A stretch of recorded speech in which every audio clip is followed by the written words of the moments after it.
When artificial intelligence does everything, what's left for us? We are entering a time where the things that once felt heavy and exhausting, paperwork, calculations, chores, even decisions, can be done in seconds by artificial intelligence. AI is stepping into every corner of life, work, health, education, even relationships. The things we once dreaded doing are being handled with ease. And so the question isn't just about jobs or technology. It's deeper. What happens to us as humans when the world becomes infinitely easier? What does AI take away? Because for centuries, survival has been our driver. We worked because we had to feed families, to pay rent, to stay alive.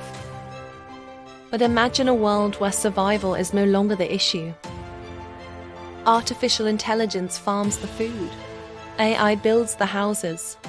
AI manages the medicine. All the tedious work we dreaded, automated. So if machines take away our burdens, what do we do with our freedom? The first response will be comfort. Why push yourself when everything is easy? Why struggle when every task can be outsourced? The danger here is subtle. Comfort feels good until it empties us out. We can become passive, numb, lost in consumption, alive in body, but dying in spirit. That is the risk of a life where everything is handed to us. And so, the questions begin to change. It's no longer, what job should I get? It's, am I still needed? It's not, how do I earn? It's, what do I live for? Money may still exist, but its meaning shifts.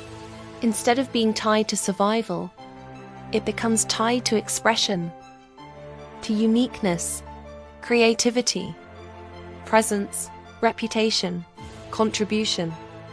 The things machines cannot mass produce. What becomes valuable? When everything is abundant, value moves to what is scarce.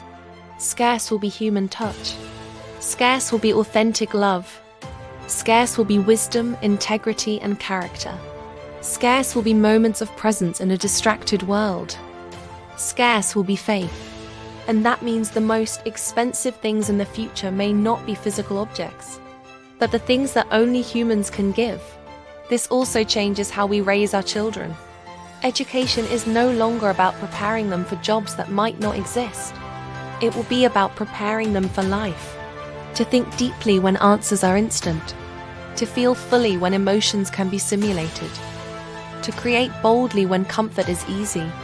To live with purpose when survival no longer demands it.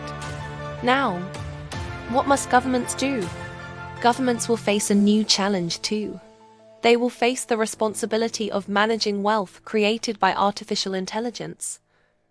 They may provide a universal income. They may regulate tech monopolies. But their biggest challenge won't be feeding bodies. It will be keeping citizens engaged, purposeful, and alive in spirit. Because when survival is guaranteed, despair becomes the new poverty. So what does the future hold?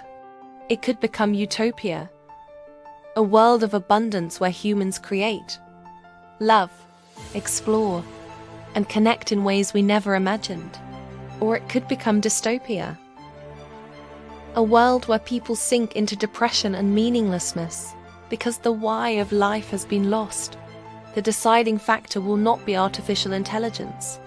It will be us. Because in the end, artificial intelligence may handle survival, but only humans can handle meaning. Only humans can choose love. Only humans can write vision. So the question is not, what will AI do? The real question is, who will we become when the machines take care of everything else? This is the whole life experiment.